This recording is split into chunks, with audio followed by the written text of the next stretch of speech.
Mais M. Katina, ça me permet alors de vous reposer la question parce qu'il est important. Quand on sait que M. Laurent Gbagbo dans ce pays a dit on voit le dos du nageur, ça veut dire qu'il a été prévenu. Lui, il a regardé le nageur venir le noyer en fait. Est-ce que ce n'est pas là qu'il a failli? Non, vous n'avez pas compris. Non. Ça veut dire. C'est que vous expliquez mal sûrement. Non, vous n'avez Meilleure explication, monsieur le pas docteur Katina. compris ce que le président a dit. Vous savez, en politique, nous avons un créneau dans notre politique. Un autre créneau, c'est de dire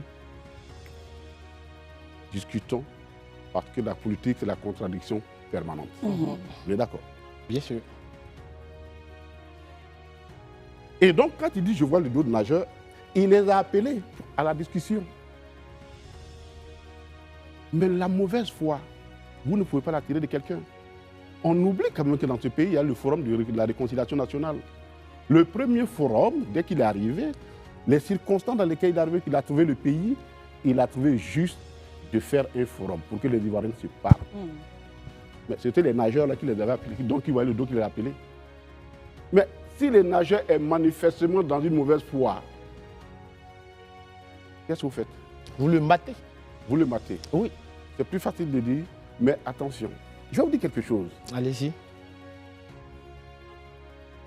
Vous savez, le bilan de cette rébellion-là, il faut qu'on la fasse. Et vous allez comprendre que c'est très facile de s'asseoir dans un chef pour dire, il faut mater. Vous étiez lié confronté à quelles difficultés justement Non, pour parce faire que vous face à savez cela? Une fois, il y a eu une attaque des rebelles, d'une colonne de rebelles qui venait de Boaké. Et nos forces les ont arrêtés